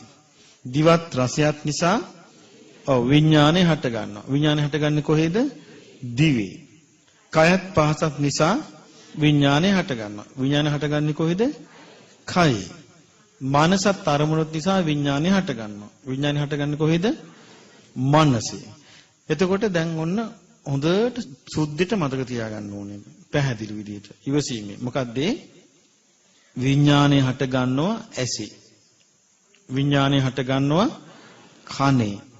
විඥානය හටගන්නවා නාසයේ. විඥානය හටගන්නවා දිවේ. විඥානය හටගන්නවා කයේ. විඥානය හටගන්නවා මනසේ. ඊළඟට මතක තියාගන්න ඒ විඥානය හටගන්න ඇහි විඥානය හටගන්න උපකාර වුණා ඇහැයි රූපේ. කනේ විඥානේ හටගන්න උපකාරී වුණා කනයි ශබ්දයයි. නාසයේ විඥානේ හටගන්න උපකාරී වෙනවා නාසයයි ගන්ධ සුවඳයි. දිවේ විඥානේ හටගන්න උපකාරී වෙනවා දිවයි රසයි. කය විඥානේ හටගන්න උපකාරී වෙනවා කයයි පහසයි. මනෝ විඥානේ හටගන්න උපකාරී වුණා මනසයි අරමුණ. ඊළඟට බලන්න කල්පනා කරලා ස්පර්ශය. දැන් ඔන්න ඇහි ස්පර්ශය. ඇහි ස්පර්ශ හටගන්නේ කොතනද? මේ තුන එකතු වෙන තැන. කොතනද? ඇසේ. කනේ ස්පර්ශය හටගන්නේ එතකොට ඇයි විඥාන යම් තැනකද හටගන්නේ එතනනේ. එතකොට කනේ ස්පර්ශ හටගන්නේ කොහෙද? කනේ. නාසයේ ස්පර්ශය හටගන්නේ කොහෙද? නාසයේ. ඒ කියන්නේ දිවයි රසයයි විඥාන එකතු වෙන්නේ කොහෙද? දිවේ. කයයි පහසයි විඥාන එකතු වෙන්නේ කොහෙද? කයේ. මනසයි අරමුණේ විඥාන එකතු වෙන්නේ කොහෙද? මනසේ. ඊළඟට අපි කිව්වා පුට්ටෝ වේදේති. විඳීම හටගන්නේ කොහෙද? ස්පර්ශය ඇති වෙන තැන. ඇසේ. පුට්ටෝ වේදේති. විඳීම හටගන්නේ කොහෙද එතකොට? කනේ. කනේ නම් ස්පර්ශය හටගන්නේ විඳීම හටගන්නේ එතන. එතකොට නාසයේ ස්පර්ශය හටගන්නේ නාසයේ නම් විඳීම හටගන්නේ නාසයේ. දිවේ ස්පර්ශ හටගන්නේ දිවේ නම් විඳීම හටගන්නේ දිවේ. කයේ ස්පර්ශය හටගන්නේ කයේ නම් විඳීම හටගන්නේ කයේ. මනසේ ස්පර්ශ හටගන්නේ මනසේ නම් විඳීම හටගන්නේ මනසේ. ඊළඟට බලන්න හඳුනා ගැනීම කොහොමද? ඔව් ස්පර්ශයේ හටගන්න තැන තමයි හඳුනා ගැනීම හටගන්නේ. එහෙමනම් හඳුනා ගැනීම ඇසේ හටගන්නවා. හඳුනා ගැනීම කනේ, ඒ කියන්නේ කනේ ස්පර්ශය. එතකොට හඳුනා ගැනීම නාසයේ ස්පර්ශය. හඳුනා ගැනීම දිවේ ස්පර්ශය. කයේ ස්පර්ශය. හඳුනා ගැනීම මනසේ ස්පර්ශය. එතකොට චේතනා පහල කරනවා කියන චේතනා පහල වීම එතකොට ওই හය තැනම හට ගන්නවා. දැන් ඔබට පැහැදිලි කරගන්න දෙයක් මම මේ කියන්න හදන්නේ. දැන් ඇස කියන්නේ ඉන්ද්‍රියක්. එහෙම නැත්නම් ආයතනයක් කියලා ගමු. දැන් ඇස අනිත්‍ය වූ ඇසයි අනිත්‍ය රූපය මුල් කරගෙන විඥානේ හටගත්තා. කොයිද හටගත්තේ? ඇසේ. එතකොට ඇස තුළ මොකද්ද සිද්ධ වුනේ? ඇසයි රූපය විඥානය එකතු වුණා. එහෙනම් මොකද්ද වුනේ? ස්පර්ශයක් හටගත්තා. ඊට පස්සේ ඇසේ මොකද්ද වුනේ? ඒ ස්පර්ශය නිසා ඇස තුළ විඳීමක් හටගත්තා. ඊට පස්සේ මොකද්ද වුනේ? හඳුනා ගැනීමක් හටගත්තා. ඊට පස්සේ චේතනා පාලන. එන ඇහැයි මේ ඔක්කොම වුණා. ඇහැ තුළ. කන තුලත් එනම් මේ සියල්ල සිද්ධ වෙනවා. දැන් බලන්න හිතලා ඇහැ පේන්නේ. ඇහැ පේන්නේ නැහැ කියමු. දැන් චක්කු විඥානය හට ගන්නවද? නෑ. දැන් එහෙනම් ඇහි ස්පර්ශයක් හට ගන්නවද? නෑ. ඇහි ස්පර්ශයෙන් හට ගන්න විඳීමක් හට ගන්නවද? නෑ. ඇහි ස්පර්ශයෙන් හට ගන්න හඳුනා ගැනීම තියනවද? නෑ. ඇහි ස්පර්ශය නිසා චේතනා පහළ වීම නෑ. එහෙනම් ඒ ඔක්කොම තිබුණේ ඇහි. අනිත්‍යවත් එහෙමයි කනේ. එතකොට අපිට තේරෙනවා ඇහැ කියලා අපි කියනවද? කන කියලා යමක් කියනවද? නාසය කියලා යමක් කියනවද? දිව කියලා යමක් කියනවද? කන කියලා යමක් කියනවද? මනස කියලා යමක් කියනවද? ඒකයි බුදුරජාන් වහන්සේ වදාළේ මේවා හටගන්නේ නාම රූප පත්‍ය සලආයතනං. දැන් බලන්න අර කියපු ආයත මොකේද? නාම රූප. දැන් ඇස නාම රූප ප්‍රත්‍යයෙන් හටගත්තු දෙයක්. මොනවද ඉතිපිච්ච නාම? බුදුරජාන් වහන්සේ නාමය විස්තර කරනවා. මොනවද? වේදනා, සංඥා, චේතනා, පස්ස, මනසිකාර. මේව නෙමෙයි දැන් හටගත්තේ. ඊට වඩා පරිබාහිර දියකට පස්සේ වැටලුණා. මොකද්ද? තණ්හාව, උපාදාන, විපත වුණා. දැන් මෙතනින් නැවතුන්නේ නෑනේ වැඩේ. ඇයි ඒ තණ්හා කියලා මේකට අයිති නැති දෙයක් පැටලුණා. මේ ක්‍රියාකාරීත්වයට පිටස්තර දෙයක් පැටලුණා. ඒ අවබෝධය නැතිකම නම් වූ අවිද්‍යාව නිසා අපි හිතුවේ මම කියලානේ. මගේ කියලානේ. මගේ ආත්මය කියලානේ. ඒ නිසා මොකද වුනේ? අපි අනිත්‍ය උදේ අවබෝධ වුණා නෙවෙයි උනේ අනිත්‍ය උදේට ඇලුනා. ඇලෙනවා කියන්නේ ඒක ඒ තෘෂ්ණාවේ ස්වභාවය අපිට ඒක විස්තර කරන්න තීරින් නැති තරම්. ඒකයි බුදුරජාණන් වහන්සේ තෘෂ්ණාව විස්තර කරලා තියෙන්නේ කොහොමද? යායන් තණ්හා යම් මේ තණ්හාවක් ඇද්ද පෝනෝ භවිකා නැවත විපාක පිණිස කර්ම සකස් වෙන්න අරගෙන යන පුනර්භවය ඇති කරවන නන්දි රාග සහගත නන්දි කියන්නේ ආස්වාදී ආස්වාදෙන් ඇලෙන තත්ත තත්‍රාවි නන්දිනී ගිය තැන පිළිගන්නවා මේක මගේ අරක මගේ අරක කී පිළිගන්නවා. එතකොට මොකද වෙන්නේ? ඒ පිළිගන්නකට ස්වභාව තුනකට ඔක්කොම තෘෂ්ණාව ඇල්ම හැතිනවා. එකක් කාමයට, පැවැත්මට, ඊළඟට නොපැවැත්මට. බේරෙන්න තැන නෑ. පැවැත්ම හොයාගෙන ගියත් ඒකෙත් ඇලෙනවා. නොපැවැත්ම හොයාගෙන ගියත් නොපැවැත්මට ඇලෙන නිසානේ අරූප ලෝකවල උපදින්නේ. නොපැවැත්මට ඇලුන්නේ නැත්නම් අරූප ලෝක යන්න බෑනේ. එතකොට අපිට පේනවා මේ හිතෙන කියන ඕනෑම ස්වභාවයකට මේ පටිච්ච සමුප්පාදයෙන් හැදෙනදී පවතින ලෑස්ති. පවතින ලෑස්තිනේ. ඇයි දැන් අර ලෝක පෘථිවි විනාශය වෙද්දී දැන් 2012 නෙමෙයි. 2012 විනාශය නෙමෙයි මේක. ඒක නිකන් හානියක් සාමාන්‍ය. දැන් ඔය වෙනවා වගේ එක තමයි වෙවියන්නේ. එතකොට විනාශය වෙද්දී මේ පෘථිවිය නැතු යනවා. පෘථිවිය නැතුව ගියට පස්සේ මේ ඉන්න මිනිස්සුන්ට මොකද වෙන්නේ? ඔව් ආභාසර සංවත්තනික වෙනවා. ආභාසර සංවත්තනික. ඒ කියන්නේ ආලෝක බව. ඒ කියන්නේ මොන දුමක් වෙලා හරි ඉන්නවා අය. නේ?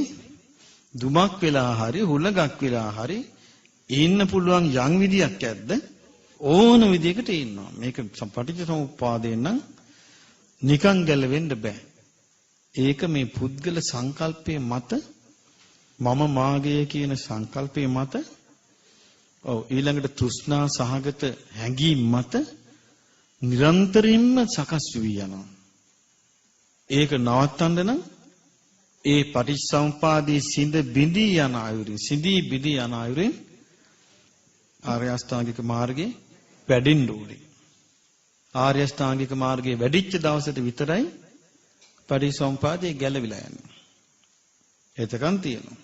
ඒකනේ බුදුරජාණන් වහන්සේ දේශනා කළානේ. උන්වහන්සේ ආර්ය අෂ්ටාංගික මාර්ගය විස්තර කළා. දැන් මේ ආර්ය අෂ්ටාංගික මාර්ගයේ සම්මා සංකල්පයට අද මේ කතා කරනවා අයිති වෙන්නේ. ප්‍රඥා ස්කන්ධයට අයිති. සම්මා දිට්ඨියට උදව් කරනවා. එතකොට ආර්ය අෂ්ටාංගික මාර්ගය ගැන උන්වහන්සේ වදාලා මහණෙනි මේ ලෝකේ හේතු ප්‍රත්‍යයන්ගෙන් හටගත් දෙයක් ඇද්ද? එක තැනක දේශනා කළ සංකත අසංකත යමක් ඇද්ද? ඒ සියල්ල අතර අග්‍රවන්නේ ආර්ය අෂ්ටාංගික මාර්ගයයි කියනවා. දැන් බලන්න මේ ලෝකේ අපි එක එක දේවල් අග්‍ර කියලා සම්මත කරගෙන තියෙනවනේ. නමුත් බැලුවට පස්සේ අග්‍ර කුමක්ද? දැන් ලෝකේ සම්මත කරගෙන ඉන්න ඔක්කොම භෞතික දේවල්. භෞතික දේවල් නේ. ඒක බෝම්බෙන් කුඩු. භෞතික දේවල්. නමුත් මේ ආර්ය අෂ්ටාංගික මාර්ගය කියන්නේ භෞතික දෙයක් නෙමෙයි. ආධ්‍යාත්මික දෙයක්. හේතු ප්‍රත්‍යයෙන් සකස් වෙන එකක්. ඒකයි උන්වහන්සේ වදාළේ ඒක තමයි කිව්වා අග්‍ර. අයි හේතුව. යම් කිසි කෙනෙකුගේ ජීවිතය තුළ දැන් අපි ගත්තොත් හේතු ප්‍රත්‍යයෙන් සකස් වෙන දේවල් ගැන පොඩ්ඩක් හිතුවොත් අපි ඔක්කොම රජ වෙලා හිටපු අවස්ථාවක් නැහැ කියන්න පුළුවන්ද? බෑ. රාජ්‍යරු වෙලා රැජිනල වෙලා ඉන්නේ ඇති. ඒ වගේම අපි දෙව්ලොව හිටපු අවස්ථාවල් නැද්ද? තියෙනවා. බඹලොව හිටපු අවස්ථාවල් නැද්ද? ඒ මොනවා හිටියත් හැම එකක්ම සංකතයක් නේද? එහෙමනම් අපිට ශ්‍රේෂ්ඨයි සම්මත ප්‍රණීත වූ සංස්කාර හම්බ වෙලා ඇති කෙලවරක් නැතුව. නමුත් මේ එකකටත් අපි දුක නැති කරන්න පුළුවන් වුණාද? බෑ.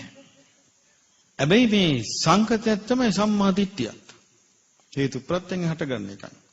සම්මා සංකල්පයත් හේතු ප්‍රත්‍යයෙන් හටගන්න එකයි.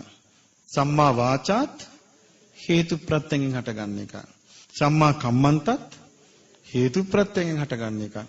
සම්මා ආජීවය හේතු ප්‍රත්‍යයෙන් හටගන්න එකක්. සම්මා වායාමත් හේතු ප්‍රත්‍යයෙන් හටගන්න එකක්. සම්මා සති හේතු ප්‍රත්‍යයෙන් හටගන්න එකක්. සම්මා සමාධි හේතු ප්‍රත්‍යයෙන්. හැබැයි මේ හේතු ප්‍රත්‍යයෙන් හටගන්නේ මෙතෙක් කල් හටගත්තේ නැහනේ. ඒක හටගත්තා නම් භව ගමනෙන් එයා ඒකයි නිදහස් වෙන. ඒකයි බුදුරජාණන් වහන්සේ වදාළේ. හේතු ප්‍රත්‍යයෙන් හටගන්න දේවල් අතර ආර්ය අෂ්ටාංගික මාර්ගය තමයි අග්‍ර. මේ අග්‍ර වූ ආර්ය අෂ්ටාංගික මාර්ගය කෙරේ කවුරු හරි පැහැදුනොත් එයා පැහැදුනේ අග්‍ර පැහැදීමක් කියලා. අග්‍ර වූ පැහැදීමක් කියන පැහැදුනේ. එයාට අග්‍ර විපාක තියෙයි කියන. අග්‍ර දෙයට පැහැදුනා නම්. ඉතින් ඒ නිසා පින්වත්නි බුදුරජාණන් වහන්සේ මේ ဒုတိယ ද්වය සූත්‍රයේදී උන්වහන්සේ දේශනා කළේ මේ ආයතන 6 සම්බන්ධ වෙලා විඥානයේ හට අරගෙන ස්පර්ශය ඇති වෙලා මේ යන වැඩපිළිවෙලේ ස්වභාවය පෙන්වන්නයි. ඒතර මේක පෙන්වන්නේ යම් කිසි දුරකට විතරයි නේ. මේ දේශනාව එතනින් ඉවරයි උන්වහන්සේ දේශනා කරපු කොටස. හැබැයි මේකේ විස්තර වෙන්නේ ආයතන 6. දැන් මම කිව්වා මේ ආයතන 6 නාම රූප ප්‍රත්‍යයෙන් තමයි මේ අස කන නාසය දිවකම් මනස තියෙන්නේ. නාම කිව්ව මොනවද? වේදනා, සංඥා, චේතනා, පස්ස, මනසිකාර. එතකොට රූප කියන්නේ සතරමා ධාතුන්ගෙන් හටගත්තු දේවල්. කුරෝසු ඒවා වෙන්න පුළුවන්. සියුම් ඒවා වෙන්න පුළුවන්. දැන් අපිට තියෙන්නේ ඕලාරික ගොරෝසු රූප. දෙවියන් බඹුන්ට තියෙන්නේ සුක්කුම රූප. දැන් ওই പ്രേත ආදීන්ට තියෙන්නේ හීන රූප. ඒවට කියන්නේ හීන රූප. ඊට පස්සේ හීන ආත්මයක් න්යා පරිහරණය කරන්නේ. හීන ජීවිතයක්. එතකොට මේ වගේ මේ අනිත්‍ය භාවයටපත් වෙලා වෙනස් වෙලා නැසී යන දෙයක් මේ අපි පරිහරණය කරන්නේ කියලා අපිට හැමතිස්සෙම දිනු කරන්න තියෙනවා නම් සීහියත් ප්‍රඥාවත්. එතකොට අපිට මේක ඇත්ත නැත්ත මේ ඇත්ත ස්වභාවය අපිට දැනගන්න අවස්ථාවක් අපිට ලැබෙනවා. නැත්නම් අපි මේක තේරුම් නොගෙන හිටියොත් මේක අනිත්‍ය දෙයක් බව තේරුම් නොගෙන හිටියොත් දැන් මේ ලෝකේ අල්ප පිරිසක්නේ මේ ලෝකේ පින්වත්නි අල්ප පිරිසක් මේක තේරුම් ගන්නේ. බහුතරයක් මේක තේරුම් ගන්නේ නැහැ. එයා මරණාසන්න වෙද්දි දේශනාව තියෙනවනේ ඒක අර නදී කියන සූත්‍රය තියෙන්නේ. නදී සූත්‍රය තියෙනවා ගංගාව දෙපැත්තට තනකොළ වැටෙනවා. තනකොළ පාත් වෙලා තියෙන්නේ සැඩපහරට නැමිලා. සැඩපහර පැත්තට තමයි තනකොළේ තියෙන්නේ හැරිලා. වතුර පාරේ හැඩයට ගිහින් නිසා. දැන් මේකට මිනිසෙක් වැටෙනවා. එතන මෙයා අල්ලන්නේ ඒ හැඩේටම තියෙන ඒක තමයි අල්ලන්නේ. ඊට පස්සේ ඒක බුරුල් වෙලා ඒකත් ගහගෙන යනවා. මේ වගේ කියනවා මරණයට පත් වෙන එකට මිනිස්සු එල්ලෙන දේවල්. තමන්ගේ කියලා එල්ලෙන්නේ තමන්ට යහපත පිණිස පවතින දෙයකට නෙමෙයි. එක්ක එල්ලෙන්නේ ඊට කඩන. එහෙම නැත්තම් ගෙවල් දොරවල්. එක්ක යාන වාහනේ එල්ලෙනවා. එහෙම නැත්තම් තමන්ගේ පවුලේ පිරිසේ එල්ලෙනවා. හිතේ මේවා මතක් කර කර එල්ලෙනවා කියන්නේ ඒක.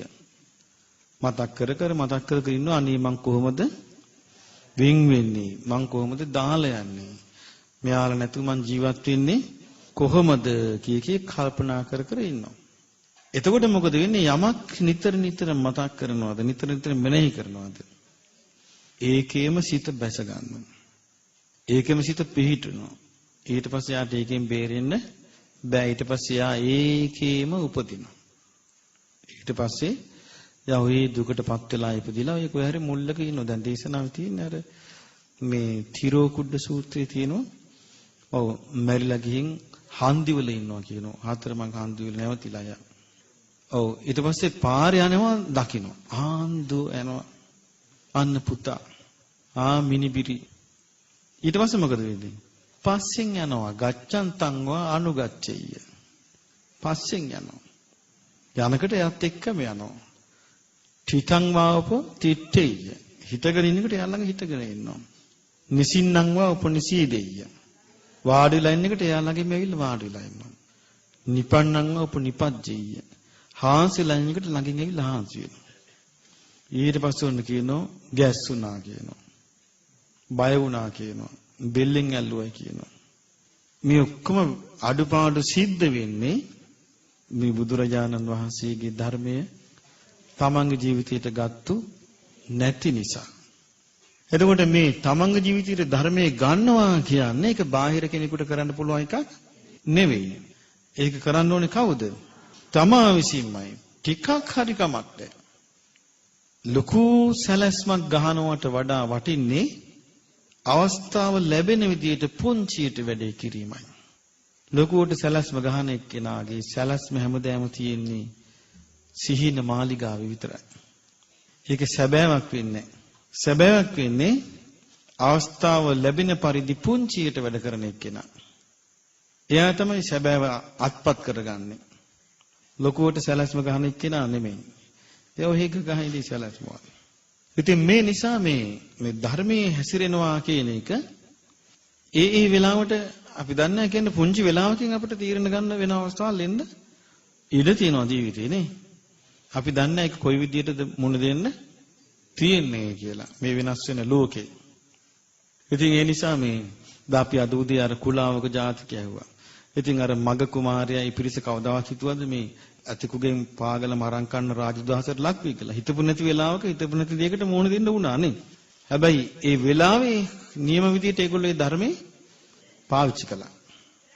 ඒ වගේ අර වෙලාව අපි දන්නේ නැහැ කියන්නේ. ඒ නිසා ඒවට සැලසුම් කරන්න බෑ. නමුත් පොඩ හරි පුරුදු කළොත් අර පුරුදු කරපීක Tamanට පිහිට පිනිස පවතින. ඉතින් මේ පුරුද්දට හරිම හොඳයි. මෙන්න මේ අදහපු දේශනාව විමස ඉන්න එක.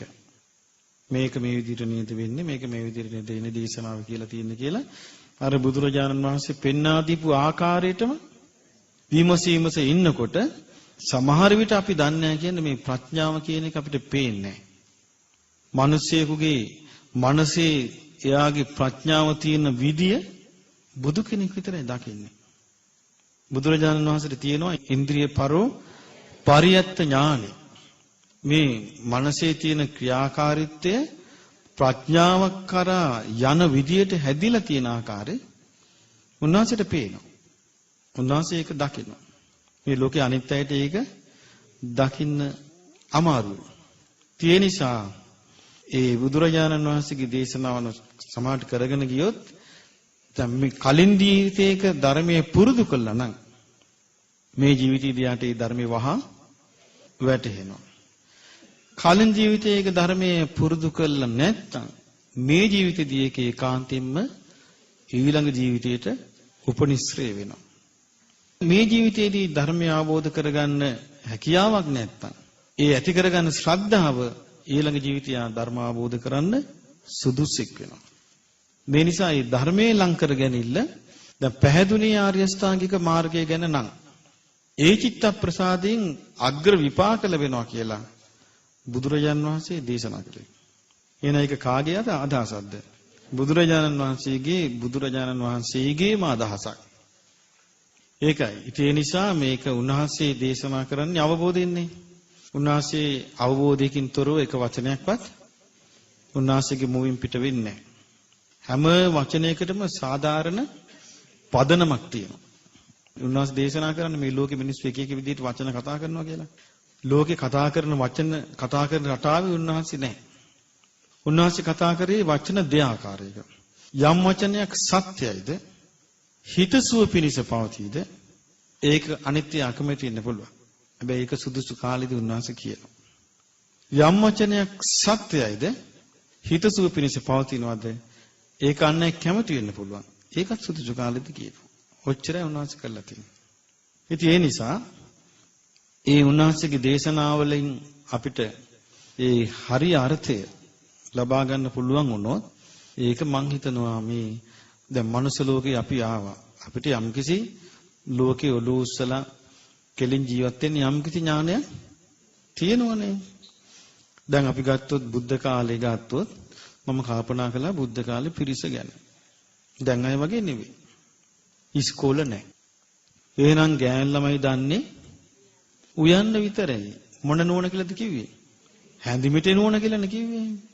ඇයි බත කූරු ගාලා හැඳිමිට අල්ලවලා මේ ඇඟිලි දෙකේ ප්‍රඥාව කියලා කිව්වේ. ඔව් දුවංගුල පඤ්ඤා කියලා. ඇයි ඇඟිලි දෙකෙන් තද කොල්ල බලනම බත් ඇටි. ඒ කාලේ සාමාන්‍ය පිරිමින්ට දැනුම අධ්‍යාපනය තිබ්බද? නෑ. ඒ කියන්නේ රජපෞල්ලලයි බමුණෝ විතරයි ඉගෙන ගන්න තාක්ෂිලා යන්න ඕනේ. එතකොට අපි ගත්තොත් මේ දැනට ලෝකේ සම්මත වෙච්ච අධ්‍යාපන ක්‍රමයක් තිබුණේ මේ පාසල් අධ්‍යාපනය කියලා මෙහෙම එකක් අපිට ඇතුණේ සුද්ධ දාපුවානේ ඉස්කෝලේ. ඊට පස්සේ මේ ඔක්කොම ආවේ මේ අවුරුදු 200ක් නෑ මේ දැන් යන රටාවට. එතකොට අවුරුදු 2500කට කලින් බුදුරජාණන් වහන්සේගේ කාලේ මේ ධර්මයේ දේශනා කළා. ඉස්කෝලේ ගියපු නැති, ඉස්කෝල කියන ඒවා නැති, ගෙදර තමයි හැම එකම ඉගෙන ගත්තේ. නමුත් මේ මිනිස්යාට අවබෝධ කිරීමේ හැකියාව නැතුව තිබ්බද? තිබ්බනේ. එහෙමනම් අපිට පේනවා අවබෝධ කිරීමේ හැකියාව තියෙන්නේ උගත්කම් මත නෙවෙයි. මේ දැනට තියෙන දැන් අපි ගත්ත ලෝකේ සම්මත MA, BA, MA, PhD මේ තියෙනුනේ එක එක දේවල් ඩීලිට් මේ ඔක්කොම සූද්දංගේ සංකල්ප. මේවා කිසියම්ම රැකියාවල් වලට තියෙන රැකියාවල් වලට සම්මත කරන් තියෙන සුදුසුකම්. මේ කිසිම දෙයක් නැති කාලේ දැන් ධර්මාශෝක රජුරෝ ඉන්දියාවට පාරවල් හැදුවා. හින්දි ඉතිහාසයේ ඉස්සලම ලොකු පාරවල් හැදුවේ කවුද? ධර්මාශෝක රජුරෝ හදපු පාරවල්. දැනටත් තියෙන්නේ ධර්මාශෝක රජුරෝ හදපු පාර තමයි දැනට ඉන්දියාවේ හයිවේ හදලා තියෙන්නේ. ඉන්දියාවේ පුරාවිද්‍යාඥයන්, ඉන්දියාවේ විද්‍යාඥයන් පුදුම වෙනවා. ඒ පාරවල් හදන මැප් එක සැටලයිට් වලින් අරගෙනවත් දැන් හදන්න බෑ කියලා. මේ තාක්ෂණයට බෑ කියනවා ධර්මාශෝක රජුරු පාරවලට හදපු පැලෑන හදන්න. එතකොට අපිට තේරෙන්නේ නැහැ ඒ කාලේ මිනිස්යන් කොයි විදිහටද මේ ඥානෙ පාවිච්චි කළේ කියලා අපිට ඒක හිතා ගන්න බෑ.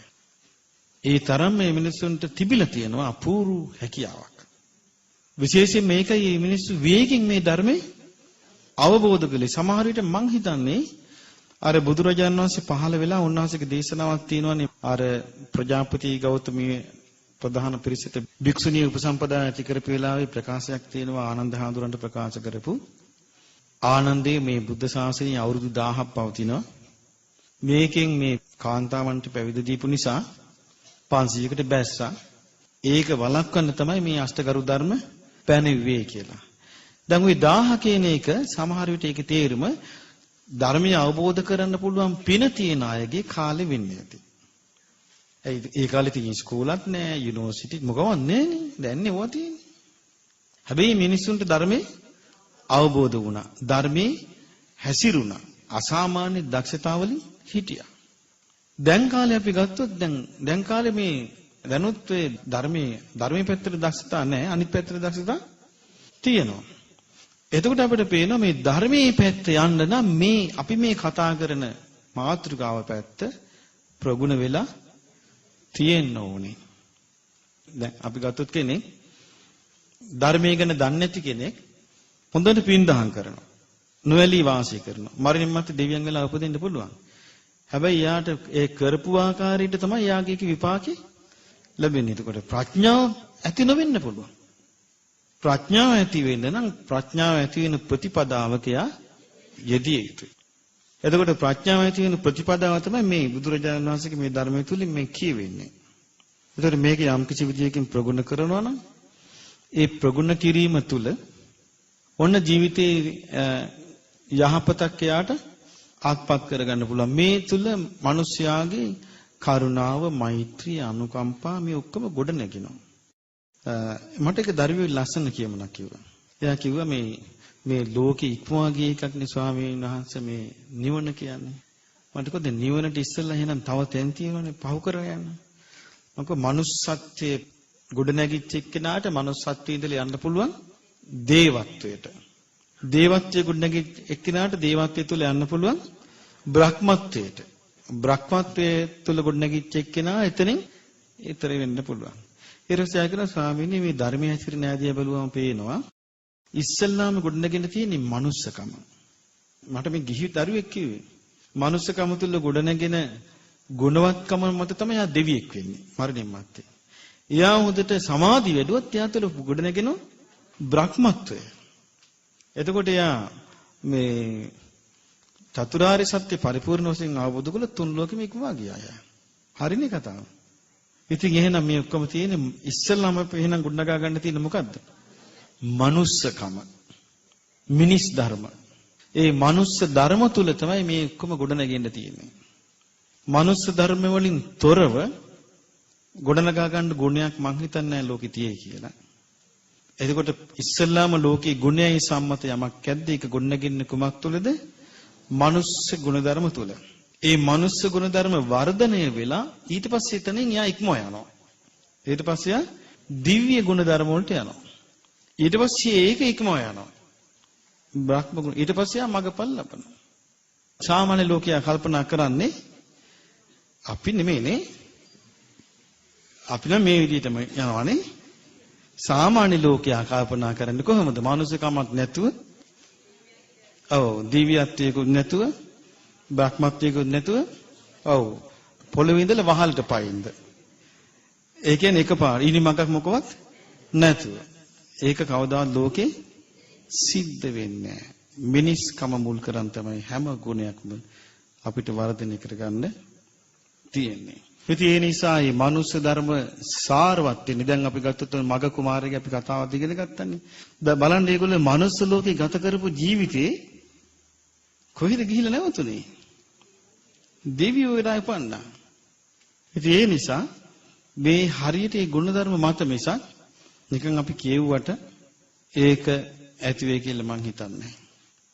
කියුවට ඇති වෙන්නේ නැහැ. ඒක ඇති වෙන්නේ ක්‍රියාවකින්මයි.